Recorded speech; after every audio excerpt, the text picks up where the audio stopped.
नमस्कार मंडळी, श्री स्वामी समर्थ। आज आहे वर्षातील शेवटची अमावस्या, शनी अमावस्या।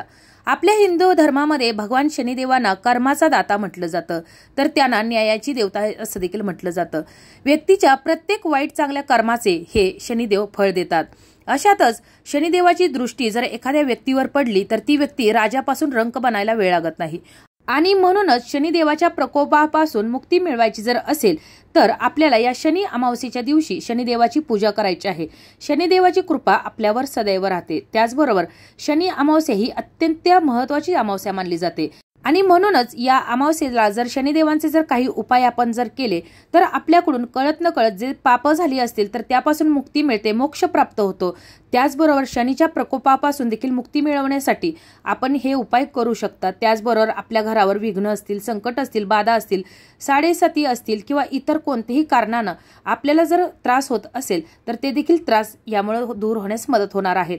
आपण प्रत्येक अमावस्या तिथीला अनेक उपाय, अनेक सेवा करत असतो। असाच एक साधा सोपा परंतु अत्यंत प्रभावी उपाय आपल्याला या शनी अमावस्येच्या रात्री करायचा आहे। आता हा उपाय कसा करायचा आहे, कोणता उपाय करायचा आहे याविषयीची अगदी थोडक्यात पण महत्त्वाची माहिती जाणून घेण्याकरिता व्हिडिओ शेवटपर्यंत पहा। त्याचबरोबर चॅनलवर जे नवीन आहेत त्यांनी चॅनलला सबस्क्राइब करा आणि व्हिडिओ पाहत असताना व्हिडिओला लाईक करायला विसरू नका। प्रत्येक कुटुंबामध्ये काही ना काही अडचणी, विघ्न, बाधा, संकट असतात, आजारपण असतं।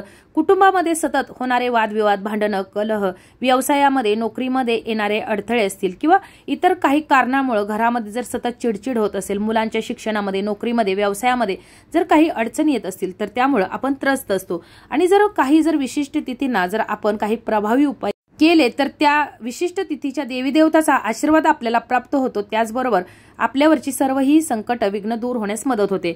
आणि म्हणूनच आपल्याला या शनी अमावस्येच्या रात्री एक साधा सोपा उपाय करायचा आहे। या शनी अमावस्येच्या रात्री आपल्याला आपल्या घराचा जो मुख्य प्रवेशद्वार आहे, उंबरठ आहे, तर त्यावरती एक वस्तू जाळायची आहे। आता ही कोणती वस्तू आहे, कशा प्रकारे सेवा करायची आहे तर ते सर्वप्रथम जाणून घेऊया। या शनी अमावस्येच्या दिवशी शक्यतो निळ्या किंवा काळ्या रंगाचे कपडे परिधान करायचे आहेत। आपल्या जवळपास जर शनिदेवांचं कुठं मंदिर असेल तर त्या ठिकाणी जाऊन शनिदेवांची विधिवत पूजा करायची आहे, सेवा करायची आहे आणि ओम शम शनेश्वराय नमः या मंत्राचा 108 वेळा जप करायचा आहे। आणि आपल्या सर्व इच्छा, मनोकामना पूर्ण करण्यासाठी आपल्याला या शनिदेवांना प्रार्थना करायची आहे। आता मी हा जो उपाय सांगत आहे तर तो उपाय फक्त शनी अमावस्येला आपल्याला करून चालणार नाही, तर दर महिन्याला अमावस्या तिथी येत असते। जर तुम्हाला अमावस्येला शक्य झालं नाही तरी तुम्ही दर शनिवारी देखील हा उपाय करू शकता। जर तुमच्या जवळपास जर शनिदेवांचं मंदिर नसेल तर तुम्ही हा उपाय हनुमानाच्या मंदिरामध्ये जाऊन करू शकता। त्या ठिकाणी जाऊन हनुमानाचं नामस्मरण करायचं आहे, हनुमान चालिसाचे पठण करायचं आहे। त्यामुळे देखील शनिदेव आपल्यावर प्रसन्न होतात आणि जे हनुमान आहेत, बजरंग बली आहेत, तर ते कधी भक्तांना त्रास होऊ देत नाही। यामुळे आपल्या जीवनात सुख समृद्धी टिकून राहते आणि आपल्यावरची सर्व संकट, विघ्न देखील दूर होते। त्याचबरोबर या शनी अमावस्येच्या दिवशी आपल्या जवळपास असणाऱ्या पिंपळाच्या झाडाची देखील जाऊन पूजा करायची आहे। या पिंपळाच्या झाडामध्ये भगवान श्रीहरी विष्णू, माता लक्ष्मी वास करत असतात। त्यामुळे या पिंपळाच्या झाडाला आपल्याला पाणी अर्पण करत असताना या पाण्यामध्ये चिमूटभर हळद टाकायची आहे, काळे तीळ टाकायचे आहेत। या पिंपळाच्या झाडाची विधिवत पूजा करून या पिंपळाच्या झाडाच्या मुळाशी आपल्याला मोहरीच्या तेलाचा दिवा एक प्रज्वलित करायचा आहे। अशा प्रकारे दिवसभर आपल्याला सेवा करायची आहे आणि त्यानंतर संध्याकाळी आपण जो हा उपाय करणार आहोत तर तो उपाय संध्याकाळी 6:30 ते 7:30 या दरम्यान आपल्याला करायचा आहे। तुम्हाला जर या वेळेत जरी शक्य होत नसेल तर रात्री 10-11 वाजण्यापर्यंत तुम्ही हा उपाय करू शकता। तर सर्वप्रथम आपल्याला तिन्ही सांजेच्या वेळेला तुळशीची पूजा करायची आहे, तुळशीला धूपदीप दाखवायचा आहे, हळदी कुंकू व्हायचा आहे, 11 प्रदक्षिणा घालायच्या आहे। तुळशी मातेचा जो मंत्र येत असेल तर तो तुम्हाला पठण करायचा आहे किंवा माता लक्ष्मीचा एखादा मंत्र तुम्ही पठण करायचा आहे। तुळशीमध्ये माता लक्ष्मी वास करत असते, निवास करत असते आणि अमावस्या तिथी ही माता लक्ष्मीला समर्पित तिथी आहे। त्यामुळे आपल्याला माता लक्ष्मीची पूजा करायची आहे। त्यानंतर मग देवघरासमोर येऊन बसायचं आहे, देवघरातील देवी देवतांची विधिवत पूजा करायची आहे, धूपदीप दाखवायचा आहे आणि त्यानंतर आपल्याला या देवघरासमोर एक दिवा प्रज्वलित करायचा आहे। तर तो दिवा प्रज्वलित करत असताना देशी गाईच्या तुपाचा दिवा प्रज्वलित करायचा आहे।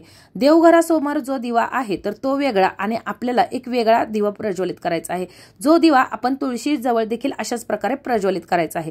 हा दिवा प्रज्वलित करत असताना यामध्ये देशी गाईचं तूप घालायचं आहे, चिमूटभर हळद, चिमूटभर काळे तीळ, चिमूटभर पिवळी मोहरी आणि 2 भीमसेनी कापराच्या वड्या आणि 2 अखंड लवंगा या दिव्यामध्ये टाकायच्या आहेत आणि असा हा दिवा तुम्हाला या आपल्या देवघरासमोर प्रज्वलित करायचा आहे। दिवा प्रज्वलित करत असताना या दिव्याला आसन करायचं आहे। या दिव्याखाली अक्षता ठेवायच्या आहेत, अखंड अक्षता ठेवायच्या आहेत आणि त्यावर हा दिवा प्रज्वलित करायचा आहे। हा दिवा जो आहे तर तो माता लक्ष्मीसाठी आहे किंवा आपल्या घरामध्ये जी काही विघ्न संकट बाधा आहे तर ती दूर करण्यासाठी आहे। त्यानंतर देवघरासमोर बसून पुन्हा एकदा माता लक्ष्मीचं नामस्मरण करायचं आहे, शनिदेवांचं नामस्मरण करायचं आहे, शनिदेवांच्या मंत्राचा जप करायचा आहे। आणि मी आता काही वस्तू सांगणार आहे तर त्या तुम्हाला एका प्लेटमध्ये घ्यायच्या आहेत। तर त्यातील जी पहिली वस्तू आहे तर ती आहे पिवळी मोहरी। एखादा पेपर या प्लेटमध्ये ठेवून त्यावर देखील तुम्ही ही पिवळी मोहरी ठेवू शकता। त्यानंतर या पिवळ्या मोहरीवरती आपल्याला 4 अखंड तमालपत्र ठेवायचे आहेत। ती कुठेही तुटलेली, किडलेली किंवा खराब झालेली नसावीत। आता जर तुमच्याकडे जर पिवळी मोहरी जर नसेल तर तुम्ही मग काळ्या मोहरीचा देखील उपाय करू शकता। त्यानंतर काळे मिरे जे आपल्या स्वयंपाकघरामध्ये असते मसाल्याच्या डब्यामध्ये तर त्यातील 5 काळे मिरे आपल्याला मोजून घ्यायचे आहेत, ते देखील यावरती ठेवायचे आहेत। आणि यावरती एक ओंजळभर खडे मीठ ठेवायचं आहे। हे मीठ घेत असताना जे बारीक केलेलं मीठ असतं तर ते घ्यायचं नाही, तर जाडे मीठ घ्यायचं आहे। त्याचबरोबर सैंधव मीठ न घेता समुद्री मीठ आपल्याला या उपायासाठी लागणार आहे। आणि यावरती आपल्याला 2 लसणाच्या पाकळ्या ठेवायच्या आहेत। या लसणाच्या पाकळ्या सोललेल्या नसाव्यात, तर न सोललेल्या पाकळ्या यावर ठेवायच्या आहेत। आणि त्यानंतर देवघरासमोर आपल्या कुटुंबातील प्रत्येक व्यक्तीला एका पाटावर बसवायचं आहे आणि त्या व्यक्तीवरून तुम्हाला हे जे आपण वस्तू घेतलेल्या आहेत तर त्या 7 वेळा फिरवायच्या आहेत। आता या वस्तू फिरवत असताना ज्याप्रमाणे घड्याळाचा काटा फिरतो तर त्याप्रमाणे तुम्हाला या वस्तू फिरवायच्या आहेत। वस्तू फिरवून झाल्यानंतर प्रत्येकावरून, अगदी लहान बाळ असेल 6 महिन्याचं तर त्याच्यावरून देखील तुम्हाला हा उपाय करायचा आहे। प्रत्येक व्यक्तीच्या बाबतीत जी काही संकट असतील, विघ्न असतील, बाधा असतील, आजारपणा असेल तर ते तुम्हाला बोलून दाखवत शनिदेवांना, माता लक्ष्मीला प्रार्थना करायची आहे। तुमची जी कुलदेवता आहे, इष्टदेवता आहे तर तिला प्रार्थना करत अशा प्रकारे तुम्हाला ही सेवा करायची आहे। प्रत्येक कुटुंबातील व्यक्तीवरून अशा प्रकारे हे ओवाळून झाल्यानंतर घरापासून दूर अंतरावरती नेऊन या वस्तू तुम्हाला जाळून टाकायच्या आहेत, फेकून द्यायच्या आहेत। जर जाळणं शक्य होत नसेल तर फेकून देऊ शकता, परंतु पुन्हा एकदा आपल्या घराकडे त्या वस्तू येतील अशा प्रकारे त्या फेकायच्या नाहीत। या वस्तू फेकल्यामुळे तुमच्या घरातील, कुटुंबातील ज्या व्यक्तींच्या शिक्षणामध्ये, नोकरीमध्ये, व्यवसायामध्ये किंवा काय आजारपण असेल तर ते जी संकट आहे तर ती दूर होण्यास मदत होणार आहे। आता हा उपाय फक्त तुम्हाला शनी अमावस्येला करून चालणार नाही, तर मी अगोदर सांगितल्याप्रमाणे दर शनिवारी त्याचबरोबर दर अमावस्येला हा उपाय करत राहायचा आहे। एकदा करून तुम्हाला याचा फायदा होणार नाही। त्यानंतर या वस्तू घराच्या बाहेर फेकून आल्यानंतर हातपाय स्वच्छ धुवून आपल्या घरामध्ये प्रवेश करायचा आहे। पुन्हा एक प्लेट घ्यायची आहे। या प्लेटमध्ये तुम्हाला अखंड अक्षदा टाकायच्या आहेत। या अक्षदा कुठेही तुटलेल्या, किडलेल्या नसावेत। या अक्षदांवरती तुम्हाला अखंड 4 लवंगा ठेवायच्या आहेत, त्या देखील कुठेही किडलेल्या, तुटलेल्या नसावेत।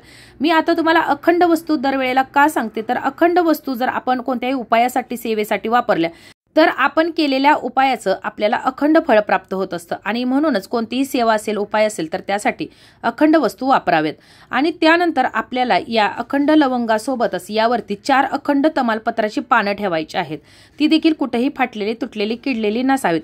आणि या सर्व वस्तूवरती आपल्याला भीमसेनी कापराच्या 4 ते 5 वड्या ठेवायच्या आहेत। आणि या सर्व वस्तू ठेवून आपला जो मुख्य प्रवेशद्वार आहे, उंबरट आहे, जेथून आपल्या घरामध्ये माता लक्ष्मी आगमन करत असते, आपल्या घरावर जी संकट येतात, विघ्न येतात, बाधा येतात तर त्या देखील याच ठिकाणाहून आपल्या घरामध्ये प्रवेश करत असतात। आणि म्हणूनच आपल्या घरावर कोणतेही संकट, विघ्न, बाधा येऊ नये यासाठी तुम्हाला या उंबरठ्यावरती, उंबरठ्याच्या खालच्या बाजूला किंवा उंबरठ्याच्या आतल्या बाजूला न ठेवता जो मुख्य प्रवेशद्वाराचा उंबरठा आहे तर त्याच्यावरतीच तुम्हाला या वस्तू ठेवायच्या आहेत। आणि या वस्तू ठेवण्या अगोदर आपल्या मुख्य प्रवेशद्वारावरून 7 वेळा या वस्तू फिरवून घ्यायच्या आहेत। घड्याळाच्या काटाप्रमाणे, ज्याप्रमाणे आपण आपल्या घरातील लोकांची दृष्ट काढली, लहान मुलांची दृष्ट काढतो तर त्याप्रमाणे तुम्हाला हे घरावरून देखील फिरवायचं आहे। आणि त्यानंतर ज्या मुख्य उंबरठ्यावरती ठेवणार आहोत तर त्या ठिकाणी ठेवून आपल्याला या वस्तू जाळून टाकायच्या आहेत। तुम्हाला यामध्ये भीमसेनी कापराचा जास्तीत जास्त वापर करायचा असेल तर तुम्ही करू शकता, कारण भीमसेनी कापराच्या सुगंधानं माता लक्ष्मी आपल्या घराकडे आकर्षित होत असते आणि तिला आमंत्रित करण्यासाठी आपल्याला या वस्तू जाळायच्या आहेत। तर अशा प्रकारे तुम्हाला ही जी सेवा सांगितलेली आहे, हा उपाय सांगितलेला आहे तर तो फक्त शनी अमावस्येला न करता दर अमावस्येला आपल्याला करायचा आहे, शनिवारी करायचा आहे। त्याचबरोबर घरामध्ये जर सतत काही अडचणी येत असतील, विघ्न असतील किंवा आजारपण असेल किंवा एखाद्याचं लग्न ठरत नसेल, घरामध्ये पैसा टिकत नसेल, ग्रहदोष असतील, वास्तुदोष असतील, एखाद्यानं करणी बाधा केली असेल, मुलांच्या शिक्षणामध्ये, नोकरीमध्ये, व्यवसायामध्ये अडचणी येत असतील तर त्या वेळेला तुम्ही हा उपाय करू शकता। अतिशय साधा, सोपा परंतु अत्यंत अत्यंत प्रभावी उपाय आहे। जरी देखील तुमच्या जर काही समस्या असतील, अडचणी असतील तर तुम्ही मला या कमेंटमध्ये विचारू शकता। जर माहिती आवडली असेल तर व्हिडिओला लाईक करा, चॅनलला सबस्क्राईब करा आणि हा व्हिडिओ जास्तीत जास्त शेअर करा। धन्यवाद।